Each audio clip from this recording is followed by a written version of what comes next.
Welcome to the Francisca Show podcast on JewishCoffeehouse.com, the show where I give a voice to Jewish issues, topics, and people. I'm Francisca, your host. Welcome back, Fran Stans. Thank you for tuning in. Some housekeeping before we get started. Our throwback episode for today is let's talk about the issues brought up in My Unorthodox Life with Dr. Efrat Brook. Efrat and I talk about the Netflix series. The reason it's a throwback this week is because I recently interviewed Miriam Hart, and we will see whether the episode will actually make it onto the podcast or not. Our sponsor for today is Darcy Nicole. She actually has been interviewed on this podcast before, so you can definitely check that out. But she is also leading exciting online workshops for singers and spoken word professionals. And she will be leading a variety of classes during February and March. For specific dates and prices, make sure to email intentimpactmarketing@gmail.com. Mention the Francisca Show and get discounted prices for the classes you want to take. Darcy Nicole, aka Davida, knows exactly what she's doing. She's a professional here, and I use her services from time to time or all the time because of the music I write and any content that I create that I need to make sure that I properly own the rights to. So Darcy is definitely the person to go to. She goes above and beyond, so check that out. intentimpactmarketing@gmail.com, and it will be linked in the show notes. If you would like to sponsor a future episode, you do not have to advertise anything. You can just send an anonymous sponsorship and I will thank you. So thank you to the anonymous sponsors for this week as well. And this is how you support the show. If you would like to contribute to the show in a non-monetary way, you can always just share this podcast with a friend or two or three. And this is how you help grow the show. And I appreciate you so, so much. On the WhatsApp group last week, there were a few links posted to different stories, not exactly related to adoption, but to the idea of grown-ups waking up one day and their life turning upside down after doing a 23andMe. This is obviously related to the episode today and last week's episode, so I appreciate all the people who are posting interesting content and sending interesting topics my way so we can continue bringing out these stories in the From community out to you. So thank you for listening, and here is the show. Welcome back to the Francisca Show. Today with us, we have another guest here who is an adoptee from birth adoptee, right? Not from birth, but yeah. From Jewish adoptee to share her story. This time we have a woman on as part of our series. And I'm so excited to dive in and learn about your story. So welcome to the show. Thank you for having me. So tell us about you and your story. I just wanted to put it out there that I know that I'm remaining anonymous. And I know sometimes that can feel like one step removed. So I just wanted to address that real quick and say that I'm here to tell my story. I'm here to talk about my side of things. But adoption is sometimes referred to as a triangle, meaning there's three sides of one story. So there's the biological parents, then there's the adoptive parents, and then there's me, who's the adoptee. So I'm here to just shed light on my side of things, talk about my experiences, but I by no means want to put words in somebody else's mouth. I respect the people who have raised me and the people who birthed me, so I just wanted to remain anonymous for their sake. But I'm open to have this conversation. I'm open to continuing the conversation, but I just wanted to put that out there. Yeah, that's an important aspect to it. Okay. A little bit about myself. Basically, I was born to a Christian family. And before I was born, my biological parents decided that they were going to be putting me up for adoption. I'm sure that there are many reasons why somebody would choose to do that, significant reasons, no doubt. In my particular story, my biological parents had substance abuse issues and financial issues, and they also had other children that they're already taking care of. And they were struggling just to get by with the kids that they already had. And they didn't feel that it was fair to bring another child into this state within their home, and they wanted to give me a better chance at life because they were very much struggling. So I was given up for adoption when I was born. My adoptive parents picked me up from the hospital when I was a few days old. I was raised in a modern Orthodox family. When I was about 2 years old, give or take, I was converted. And then I lived a pretty typical, classic modern Orthodox life. Went to the local modern Orthodox school, did my gap year in seminary, did the shidduch dating system for about 2+ years. Thank God, got married and had a few kids of my own. And then in my late 20s is when I decided that I was going to do a DNA test. And I went on to either Ancestry or 23andMe, and I swabbed my cheek haphazardly in hindsight. And the rest is history. To keep a very long, complicated story short, I ended up finding my biological parents, and I currently have a relationship with both of them. And it's great, it's fantastic, and I know not everybody is able to find their biological parents if they are looking for their biological parents. So in that sense, I feel very blessed, but it is complicated and sometimes messy. And that's kind of where I'm holding now. Like, no neat package at the end of it, but every day learning something new, doing something new. This episode will come out after the first episode, and you know that guest or his story. Mm-hmm. And it's obviously a little different because he wasn't raised knowing that he's adopted like you did. So we're going to talk about your story, but we're also going to reflect upon how things turned out differently for you or how you feel differently about it. So my first question is, why do you think they raised you knowing that you're adopted? Is it because you came from a non-Jewish family, so they needed to convert you and they had no choice? I'm sure there are many reasons. Obviously. Yeah, of course. But the one that stands out to me the most, besides for like the obvious, like you were converted, so I'm not sure how we'd dance around that one, is my parents joined some type of support group when they decided to take the route of adoption to create their family. And in that support group, I'm pretty sure all of the families, which were families that were all more or less local and Jewish, but like a huge spectrum of Judaism. And I'm pretty sure that their take, and maybe they had somebody who they spoke to, I don't know, because I was just the child of the story, but their approach was always tell your child. Always tell your child that they're adopted. Never shy away from it. So I can't even tell you, when I was such and such age, I was told, or I had this big reveal, or my parents sat me down and had a big conversation. That was never my experience. I don't even know when I was first told because I was that little. And they just made it part of our story, and they tried to normalize it. And just like you have blonde hair, blue eyes, you're adopted, right? They didn't harp on it. It was relatively normal. Yeah, exactly. It was relatively normal. That's what people say about their childhoods, no matter where they grow up, hopefully. I mean, that's the answer I give people. What was it like growing up in Moscow? I'm like, that's all I knew. That was normal for me. Right. I think it's when we are older and we kind of like look back on life, we're like, oh, that was interesting. Or I appreciated that they did that, which I do. I very much appreciate the fact that I was told in such a normal way, in such a safe and secure way. Are you an only child? I am not. No. Okay, so talk to me about family dynamics, family placement. Can you tell me about your adoptive family, a little bit about them? My parents adopted 2 children.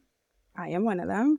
And we come from completely separate biological families. And my parents tried having children of their own. And we're talking over 30 years ago when fertility treatment is not what it is today. And they were unable to conceive. So they had to adopt. So they chose to start their family and they adopted their first child. And then a few years later, they adopted me. Do you feel like you have a leg up other adoptive children because you have someone literally in the same boat in your family? There are no biological siblings. which means that you're in exactly the same position as your sister, brother. But yeah, I hear what you're saying. I hear what My you're question saying. is, do you feel like that was an advantage? I definitely hear what you're saying. I wouldn't want to say I have a leg up. I think each scenario brings its own complexities. My sibling and I are extremely different people, besides for like how we look and, anything that one can just see from the surface. We would always talk about nature versus nurture growing up. We are just cut from a different cloth. Love my sibling to death, but I can't say that we were like in the same boat, that we experienced everything the same, because we didn't, like, at all in any sense. Was it nice to have somebody going through a similar process? I'm sure I took comfort in that. I'm sure it made my life feel more quote unquote normal, but we never spoke about it. We didn't like powwow on the couch when we were little and talk about the experiences or feelings that we were having surrounding adoption. Okay, but you did have your own experiences and thoughts growing up. Can you talk to me about that? I mean, I want to start off with that I know that there's a time and place for adoption. I'm not here to tell somebody that this is not the right route for them. I understand that it's necessary for every part of this triangle that I was talking about. I personally feel that there's this, I don't want to say narrative, but like I personally feel that there's this kind of subtle message given out by the world that how lucky are you, right? You were the chosen one. You got out of a bad situation. Your family was having issues with substance abuse and financial issues. And look where you landed.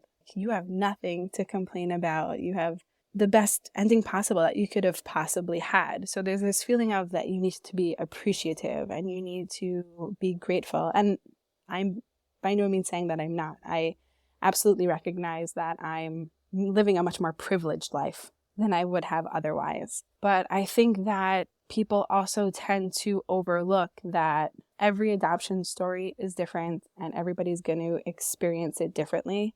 But there's no adoption story without loss. Every single story stems from a sad or messed up situation. I don't think anybody would choose, haphazardly to give up their biological child. There's something there that's happening that they feel that they can't keep this child. And then even more so from the adoptee perspective, it's very hard to kind of find your place, meaning my family was accepting and loving and caring and supportive. And they did tell me that I was adopted right away, and they weren't trying to hide anything from us.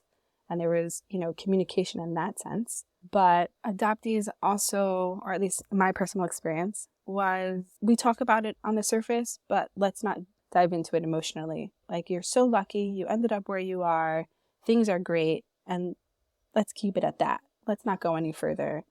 When in reality, like, I wish that it was expressed more that there's so much more emotions that go deeper than that. I think everybody across the board can accept when I say, when a child is born, that infant recognizes their mother. You put that baby on that chest, and the baby automatically calms down. They do skin to skin to help regulate baby's heart rate and breathing. The baby can recognize the mother's scent. The baby's been listening to the mother's heartbeat and the mother's voice for the last few months of it living inside the womb. There's so many things that intrinsically and naturally connect a newborn with its mother, almost to a point where the newborn doesn't even recognize that it's its own being, that it's itself. They're kind of just like one unit. And when a baby is born, this baby has an expectation that these things will continue. The baby cries because it's expressing discomfort. And I'm not saying that infants have this prefrontal cortex where they can understand everything and comprehend what's going on. But I think that society, or what I feel the picture that's made about adoption is that, well, you were a baby, so you can't actually remember what happened. And look, you're living a great life. When, I beg to differ. I may not be able to recall that situation. I may not be able to place pictures in my head of what happened, but my body most definitely remembers. It remembers having everything that was secure and comfort completely severed right when I was born. I dare to say, and I could be wrong, that in adoption stories, when the baby is born, the mother says, for the baby's sake and for my sake, we're not going to bond. Take the baby straight to the nursery, because I'm sure it's hard for them. The biological mother is going through heartbreak, or I don't know, I guess you'd have to ask them, but they're going through something, and they choose to try and distance themselves because they believe that this is better for the baby. And that baby is taken to the nursery, and anything that it expected, anything that it was comforted by, everything that it was used to for the past 9 months is completely gone. Just to add my own little personal story to that, when I did get to know my biological mother, we had a lot of catching up to do, I'm sure. And one of the stories that really, I guess, stood out to me and stood out to her because she chose to tell it was when I was born, my biological mother said, send her to the nursery. I don't want to bond with her. And they took me to the nursery, and a few hours go by and they tried to feed me with the bottle, and I refused to eat. And a few more hours go by and they tried to feed me, and I didn't eat. So the nurse went into my biological mother's room and said, your baby's not eating. Would you like to try feeding your baby? And she's like, no, the baby will get hungry enough that the baby is going to eat. So they kept pushing it off and pushing it off. And then at a certain point, the nurse was like, listen, this baby needs to eat. We need to do something. We need to try something. Do you mind trying to feed your baby? And obviously with hesitation, but she's also still the biological mother and she wants what's best for the baby. She said, okay, bring me the baby and let's see what we can do. And she said that I was rolled into her room and she picked me up from the bassinet and she said, your eyes opened so wide. It was like you knew exactly what was going on. You knew exactly who I was. And she said, and I put that bottle to your mouth and you guzzled the whole thing down. To me, there's nothing, it's so obvious. It's so obvious that as much as we don't want to give credit to these newborns, they're experiencing something. They're feeling something. And from that point forward, I stayed right next to my biological mother until my adoptive parents came. And I was her 5th child, and she said you were my most alert newborn. She said it was kind of like you were trying to soak everything in, you knew what was happening. And she mentioned how, she spoke to me about it, and okay, I know I was a newborn and I probably couldn't really comprehend what was happening, but babies pick up on emotions, right? If you're stressed, the baby feels stressed. And I'm sure that I was feeling all those emotions with her. My feelings towards adoption is that, of course, it's a beautiful thing and it's an important thing and it's necessary. But I wish that there was more acknowledgement that these adoptees who are living such privileged lives and better lives, they're experiencing a real trauma. Something is really happening there, and that does carry throughout their life, regardless of if they even themselves can acknowledge it. That story brought me to tears. Talk to me about how that trauma comes through or manifests throughout your life. I guess I'll just give a couple of examples that I think most adoptees can relate to. We grow up and I guess people kind of take things for granted, and this is, coming from the best, most caring place in the world. But what's the first thing somebody says when somebody has a baby? Wow, they're so cute. Who do they look like? And there are comments like this coming from a really genuine place. I don't think anybody is looking to harm anybody by that comment, but something so simplistic and something that's so ingrained in our society to say. It's like what everybody says when somebody is born. Is a reminder to the adoptive parents and also to this biological child that as integrated as you are and as supported and cared and loved for as you are in this family, don't forget, you're not really from here. And that's just one silly example. Another example is every time you go to a doctor's office. I was part of a closed adoption, which means I didn't have any information. I would go to the doctor's office and you have tons of papers to fill out. And 2, maybe 3 pages worth is medical history. And you start checking yes, no, yes, no, yes, no. For an adoptee, that's never the experience. It's just a big question mark. They can't fill out. Do I need to look for diabetes? Do I need to look for cancer? Do I need to go for early screenings? Because for some reason, they haven't been privileged or entitled to know their own medical history, to know where they come from, what to look for. what to be careful about in the future. We're denied that against what I'm sure would be what everybody would want, against our will. Not to, sound dramatic, but essentially adoptees are part of like this legal contract that permanently changes and alters this child's life without consent. I know that it's for a good reason, and I know sometimes that's necessary, but I think people forget the narrative of the adoptee, that there's this child that's being taken away from its roots and then placed in somebody else's hands, and they say, well, love can conquer all, right? Love can fix all wounds, and it's okay if they don't know who they are, where they come from. And I never personally tried to obtain my original birth certificate or anything along those lines. However, I heard somebody else talking about it, and they said that the process to obtain your own birth certificate, your own identity, you have to jump through a million hoops. They said that you need to petition the courts, and then the courts may deny you. They may give you access. That's up to them. I think it depends on like what state you come from. I'm not really sure the legality behind it. And then if they do pass it, all of the information goes to a social worker. And then that social worker transcribes it and takes out all of the details that you're not entitled to. The law makes it so hard for an adoptee to just get their own personal information, right? Just to obtain their own document of when they were born.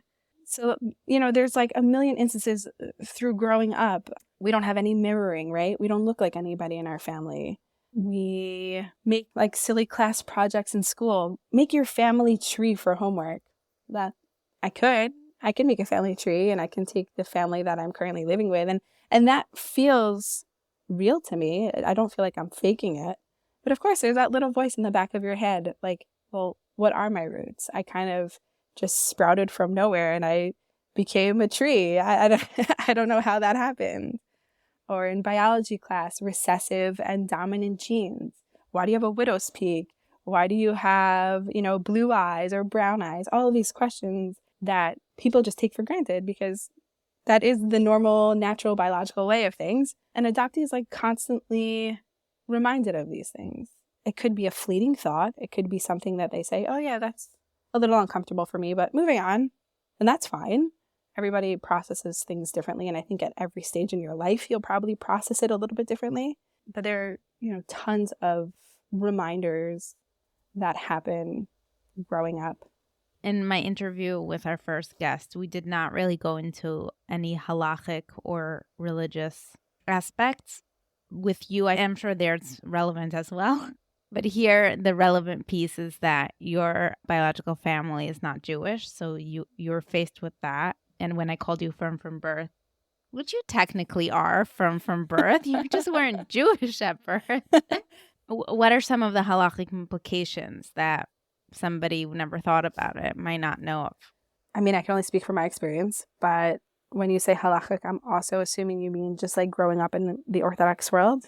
Yeah. And whatever that means to you. And practically speaking, the first question that comes to mind is, do you give your adoptive father a hug when you see him? That's like the first question I have. Yes, I definitely do. I can't like quote any halakhic sources for you or, say this rabbi gave me this psak, but I'm pretty sure that the general holding of all this is that if they raise you, meaning you were a baby when you came into their life, it's looked at as if they are your parent. I've never been told otherwise, that I cannot touch my adoptive father, to be honest with you. It never really crossed my mind, right? Like I really feel that this is my family. I really feel that this is my father. But I'm pretty sure that that's the standard, that if they raise you, then it's considered in a halachic point of view that it's okay. What other implications may come up? I was thinking about this before we had the interview. What does it mean for me to be an adoptee from a non-Jewish family growing up in a modern Orthodox world? There you go. That was one of my questions, but I didn't say them out loud yet. Well, it all wraps in. It all ties in. I personally love being part of the Jewish community. I love the support. I love this, tight-knit community. We care for each other and we're there for each other. And I'm really glad and feel blessed to have grown up in the community that I did grow up in. But, obviously there are some drawbacks, and Like what? we're talking about 30 plus years ago when I was growing up in a modern Orthodox community. And I feel at that time, and I'm hoping things are changing and moving the other direction, but I feel at that time things were a little bit more hush-hush. Nobody spoke about being adopted. Nobody spoke about infertility, along with many other subjects. I'm not singling out this one topic. When you say that, do you mean you knew you were adopted growing up, but it's not something you shared with your friends or were public about? Exactly. My adoptive parents never shared it. They always said that's not our story to tell. So they never really shared with anybody. Of course, the neighbors who saw, hey, you weren't pregnant yesterday and now you're holding a newborn, I'm sure they picked up on it. Yeah, it was more of this stigma that you can the sense in the unspoken air. reality. Exactly. The unspoken reality, like in the air, that you don't know how this is going to affect you in the future. So just don't bring it up. Don't mention it. Don't acknowledge it. Being a convert, I mean, that also comes with its own reminders within the Jewish community. For example, when you convert as a baby, you have to reconvert, I say that loosely, when you're 12. which is dunking, basically, in the mikveh. I'm not even so sure that you have to do that. People hold that you can just acknowledge that you are accepting to stay within the tribe. And then when you're dating, right, every form you fill out, if you're going through a shadchan or through a website, are you a convert? Were you born Jewish? Was your mother born Jewish? So you're kind of exposing yourself in a way that you wouldn't naturally expose yourself without knowing the person. And of course, that would then come up when you're dating. Hi, I've known you for 5 seconds, but you already know that I'm a convert, which I wonder what that means. And I'm not saying that it was a whole discussion on a first date, but you could definitely feel it in the air. You can feel like, oh, shoot, we're on date 3, date 4. I think it's time that I need to discuss this, whether I fully feel ready to discuss it or not. You mentioned that you dated for 2.5 years. Give or take. Give or take. So that means multiple Exactly.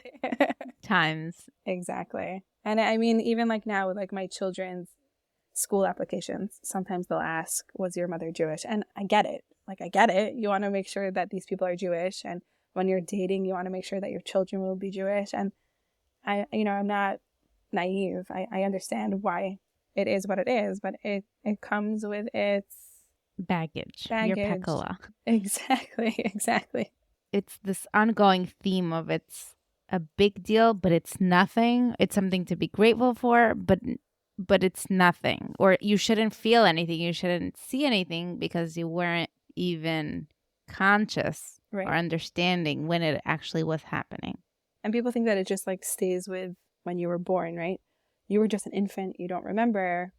Let's just move forward. I find that like when I first started speaking with my biological mother, like her theme was stop focusing on the past. Let's move forward. And that's not my reality. My reality is that like, no, I want to focus on my past because up until now, You were deprived of it. Yeah, I didn't know anything about my past. And like, even more than that, you feel this obligation to your adoptive parents, and coming from a loving place, not a ball and chain type of obligation, but this obligation to show them that you do appreciate what they've given you and you do appreciate the life that you've led. And what that really translates to is don't ask too many questions, because I don't want you to feel as if I'm questioning that you're my parent. I would never want my parents to think that I'm ungrateful for everything that they've given me. I recognize that, I acknowledge it, and I love my parents, and they are my parents. It's not like, oh, these are my adoptive parents. Absolutely not. This is my mom and this is my dad. I think most adoptees can relate that even if they do choose to speak to their adoptive parents about it, there's this hesitation of, well, I need to take care of their needs because I need to be grateful to them. And there's always a second layer before you start a conversation or ask a question. How's it going to make them feel? And how do I make sure that it doesn't come across from ungratefulness, but out of curiosity? I want to talk about your relationships. So let's start. Who do you want to talk about first? Your adoptive parents, and you could focus on one parent. Then we could go to your biological parents / siblings, your marriage Sure. and children. So where would you like to start? Let's just go chronologically. Maybe that makes the most sense. I don't know what chronological is first, biological or adopted. That is a fair point. Well, let's just start from biological parents. I found them a little over 3 years ago. Were they happy to be found? Yes, ecstatic, which I know is not always the story. I know sometimes people will be told, I gave you up for a reason and, leave me alone. So I also have yet another reason to be extremely grateful. But yes, they were very happy that I was able to contact them and find them. In fact, they were like, why did you wait so many years after you turned 18 to find us? I think that it was always a running theme in their house that, oh, when she turns 18, she's going to find us. She'll be able to find us. And it took me, a couple extra years. Is that the case in all closed adoptions? When they're 18, they're able to find out? When you're 18, I think that there are no longer like legal bounds, meaning I think you're supposed to be given access or information if you, seek it. Mm-hmm. So you found them and they were ecstatic. I mean, just to find them was an entire process in and of itself. Tell us a little bit. I did the 23andMe and the Ancestry cheek swab to find out my ancestry. And I did kind of like haphazardly. Like, yes, of course, I kind of knew what I was doing and I knew what I could potentially be getting myself into. But I did it more for like, I'm curious about my medical background and maybe I'll find someone, maybe I won't. But like, I'm so happy with my life. What's the big deal anyways? And I kind of just swabbed it and sent it in and didn't give it much thought. And then I ended up connecting with a half-brother. And that half-brother also happened to have been adopted. So we kind of had this like cute little bond where we're both curious and we're both searching, but now what? Right? We didn't connect with anybody else and we both have nothing else. And a few months into getting to know each other, his interest like really peaked and he hired a private investigator, or what some people call search angels. And within a week, I think, of him giving over, all of his DNA and all of that, they were able to track down our biological father. And then from there, the story unfolded piece by piece, little by little, anxiety by anxiety. And then I went from knowing absolutely nothing about myself to getting to know a half-brother, which maybe for like 2 or 3 months. And then within a week, knowing my entire biological family, which consists of, I think, 9 half-siblings and 3 full siblings. So it was a lot of names and people to get to know. But I'm not in contact with the majority of them now. I think everybody was very excited in the beginning and there was this adrenaline rush and, the honeymoon phase. And then reality. Was there an awkward piece about you being Orthodox and then being Christian? So I was definitely nervous about that. I was curious what their, point of view of Jewish people were. And it happens to be that they really could care less. My biological mother said that she knew that they were giving me to a Jewish family. And she said, great, religious families, tend to be a little bit more stable or a little bit more wholesome. And she was excited by that. But she by no means knew what it meant to be going to an Orthodox family. Because then as we got to know each other and I shared more and more about myself and my experiences in life and the type of community I live in now, you can like hear the reservation in her voice of, oh, so that's what I handed you to. But overall, like my biological mother and my biological father are very accepting, very warm, very caring, very loving. They want to have a relationship with me. It takes a lot of work. Honestly, it really takes a lot of effort to make that relationship work. There's a lot of, to steal your term from before, baggage to work through, to get through, to discuss, and both parties have to be open to discussing it, right? It's not going to work if somebody refuses to acknowledge all of these, painful feelings that you've kept inside of you and all these questions that you've always wanted answered that you never had the answers to. And it's heavy. It's very heavy. All you can hope for is that if you keep communicating and you keep talking about it and you keep working on it, you can hopefully come to a place where I'm in touch with my biological parents now. It's a work in progress. There's a lot of ups and downs. And going back to the other question, being Orthodox does make it a little bit harder for us to connect in the way that we would like to connect, or, you know, the ideal way of connecting. It definitely is harder. Can you give me examples? Is it just like come to our Christmas party and you're like, sorry, I'm unavailable. It goes against my values. I mean, I do have to say that they're very supportive of the values. They respect it, but yeah, it's complicated. I don't want to expose my children to this outside world. I want to keep them in this bubble as long as I can. And I love that about the Orthodox community. I love that we kind of take care of each other and we all share similar values. And I wouldn't want to impact my children's upbringing because I selfishly want to bring somebody else into my life, which obviously would mean their lives too. That's kind of where we butt heads a lot, that I really want to connect with her and she really wants to connect with me. But how much can you really connect if you know nothing about my actual life? She knows my kids' names and she's heard my husband in the background when I'm having conversations with her. But exactly like you said, I want to send my grandkids Christmas gift. And, you know, you sometimes have to like roll your eyes and be like, no, you don't get it. You don't get it. Like, you can love them from a distance, but... So that your kids know they exist? No, my kids have no idea that they exist. Do you think when they find out they're going to resent you? That next layer of the triangle you mentioned? Throw in all the heavy questions. No, I don't think they'll resent me. I kind of view it as this is something that happened to me, not to them. I'm still working through it on my end and trying to figure it out and see how this all plays out. I'm going to be open with them about it when I guess the timing feels right. I obviously need to be open about it with them, right? When they go into the dating world, I'm pretty sure they'll have to disclose that their mother was a convert. I'm pretty sure that's going to come up. I'll have the discussion with them. I'm not going to hide anything from them. I'm not going to lie to them. If it comes up, then I'll discuss it with them. I don't think there's any like reason for resentment. Like, what could they possibly say? Why didn't you let me get to know my, not Jewish grandparents? Like, they're not lacking. I'm not here to judge. I'm here to ask. I'm here to ask and talk. I can hear them asking, just like you felt deprived of your medical history and of your biological family tree. They might also feel that way when they're adults. Just a thought. No, I hear you. I hear it. I'm obviously not oblivious to it. And first of all, they do have a root. It's called me. So they're not starting from scratch. And they have my entire husband side of the family. But yeah, I think that when the time is right and if it ever does come up naturally, then we'll approach it in like an age-appropriate type of way.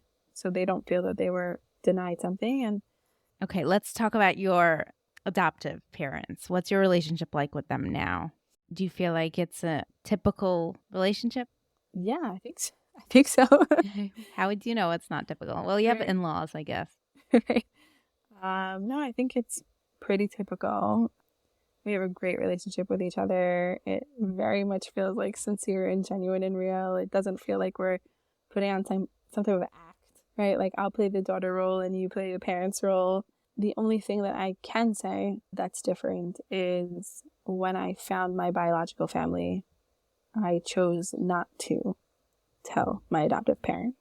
So I'm kind of stuck in this like... And they still don't know. And they still don't know. So of course it's typical because nothing changed. Right, okay. Exactly. So nothing changed with them because they don't know. But yeah, of course, something changed within me. Things are harder for me, right? I have to put code names on my phone. And in the beginning, I'd make sure my phone was off because I didn't want like my phone to be sitting on a table and for them to be like, oh, who is that? So what about your husband? Meeting him and like disclosing this, and what was that like? Happens to be that I knew my husband since I was 13. So we kind of just like circled back to each other. And he knew you were adopted, or that came out later? Yeah, I'm pretty sure he knew. I was pretty vocal about it in high school, meaning just like my parents raised me to think it's something so normal.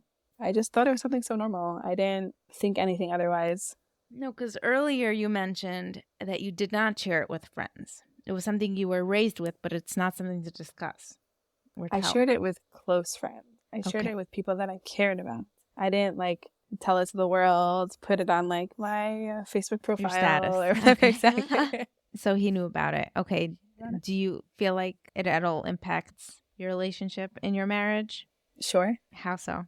When this all started to unfold, many years into our marriage and a few children later, he definitely saw subtle changes within myself. I think it's really hard to, as great as it is to find your biological family, I think it's very hard to then kind of like go back and relive your life with a different lens, reprocess things and put the pieces together, right? I kind of like envision like adoption, like when you're growing up, you're a little kid and you're looking at this puzzle, that's your life. And then as you get older, your perspective gets wider and you take a step back and you start seeing more of the picture and you realize that there are some pieces missing at the end. That's kind of how I view it. You know, when I was younger and I got married when I was younger and I didn't really experience so much, I had a closer view of the picture. And then as I got older, I had my own children, which is an experience in and of itself for an adoptee, right? Your first bloodline, the first person in your life that you can look at and say, maybe they have my eyes. I think those experiences slowly started to build up within me and pique my curiosity. And I think my husband started to notice that. He noticed that I was not changing. I'm still the same person, but exploring. Connecting with that part of yourself. Exactly. When I finally did find my biological family for a couple of weeks, maybe even months, it was hard. It was really hard. It felt like your whole world was shaking. You couldn't focus. You couldn't stop thinking about it. I would stay up till all hours of the night, just like thinking of more questions to ask. And is she available to talk? And how can I learn more? And you have this thirst and this drive that kind of takes over everything. So yeah, he definitely noticed that and it took adjusting.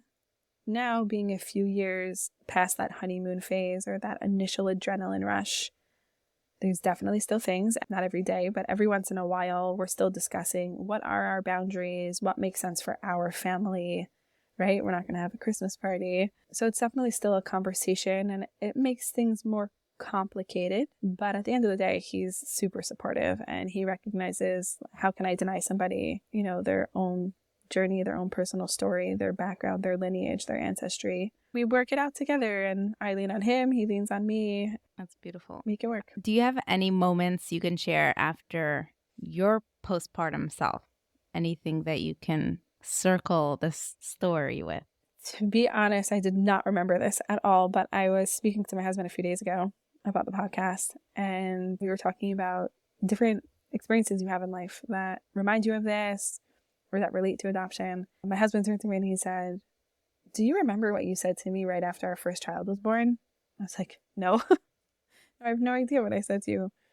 And he said, "One of the first things you said when the baby came out was, 'This is the first blood relative that I'm aware of.'"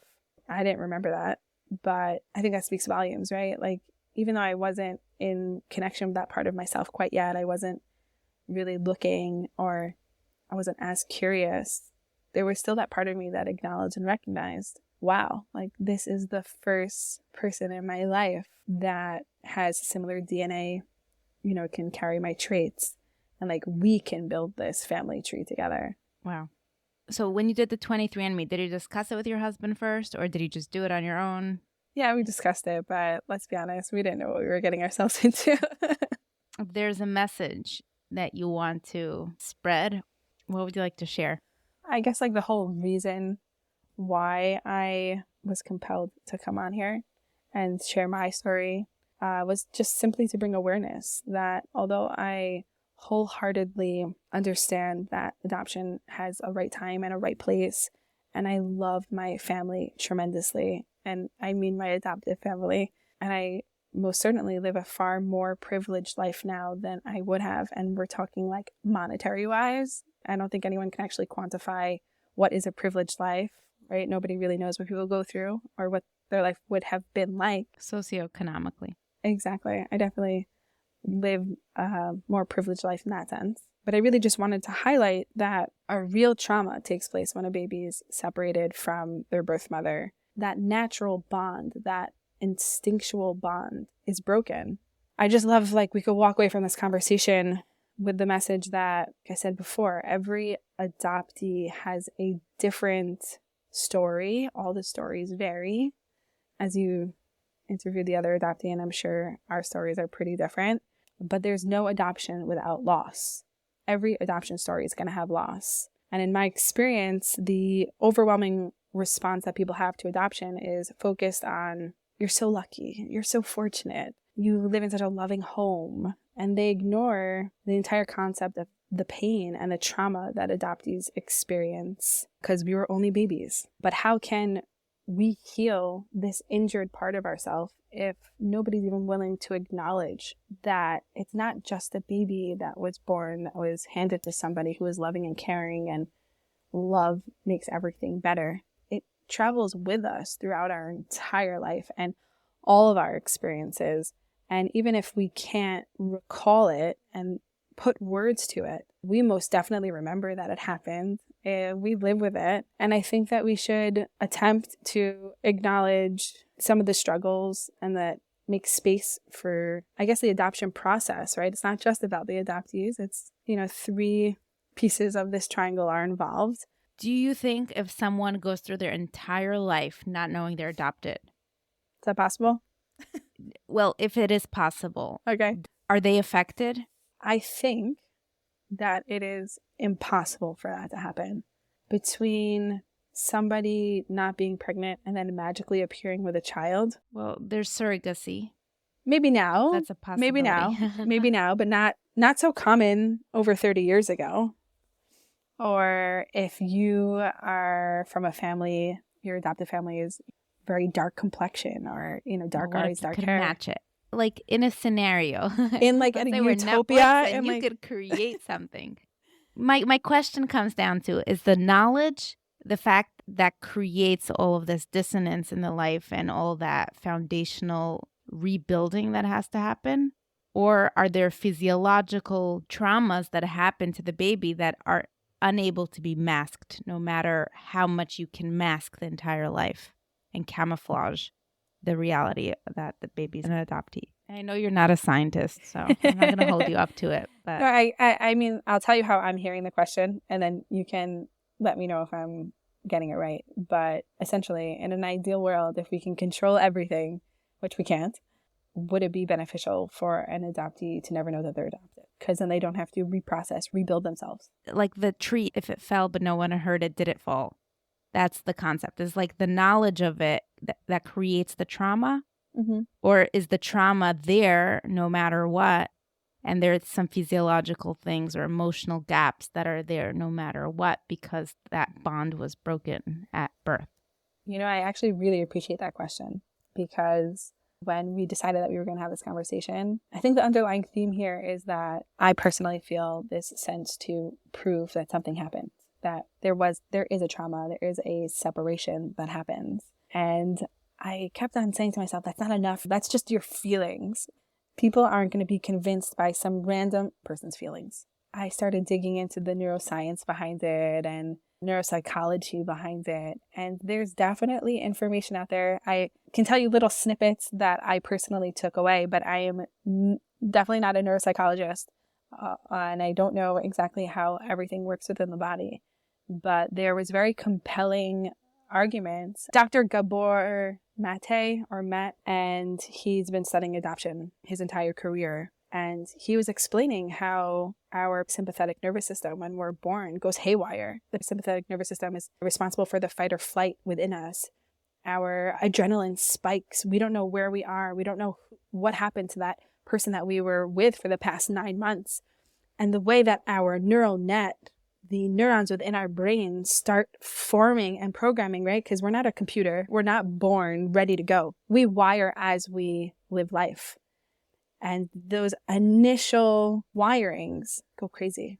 They go haywire because you have adrenaline running through your body and your serotonin is dysregulated, which is what helps you calm down and relax yourself. When they say that adoptees are 4 times more likely to commit suicide, and they say that adoptees are overrepresented in therapy, and they say that adoptees are diagnosed with ADHD because the wiring that happens so early on when we're born. And not only adoptees, we can apply this to a person who's put into an incubator or a person who goes into the foster care or whatever it is.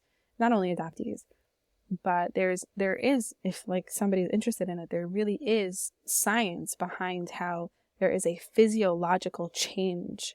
Would I know that growing up? Would I be able to feel my neurons wired differently within my brain? Would I be able to feel this like existential piece that's missing? I don't know. I mean, the science is there, right? The data is there, and I'm sure there'll be more and more as time progresses. Absolutely. There's definitely something there beyond just I feel. Thank you so much for doing this episode. I really course. appreciate it. If anyone wants to connect with our guest, please do reach out to me and I'll happily put you in touch. And thank you for coming on. Thank you so much for having me. Thank you for doing a series on this. Thank you for listening until the end. If you enjoy this podcast, you will probably enjoy Orthodox Conundrum, Intimate Judaism, all on jewishcoffeehouse.com. The Francisca Show is a part of Jewish Coffee House Network. And if you would like to sponsor a future episode, please don't hesitate to reach out to me. Please don't hesitate to reach out with any feedback and comments. I love hearing from you and I love having conversations with you. I'm working on new music that's going to be coming out shortly, so stay tuned for that. If you're thinking of launching a podcast, I have a DIY course for you that will take you step by step, so check out the links in the show notes. If you'd like to join the WhatsApp group, please be respectful and welcoming to our new members. If you'd like to join, send me a message and I'll send you a link. We have had some requests and doing a few more No More Silence episodes. So if you or anyone you know who would like to come on and share their story, please do contact me. I'd love to share my platform with you. And have a fantastic rest of your week. See you next time.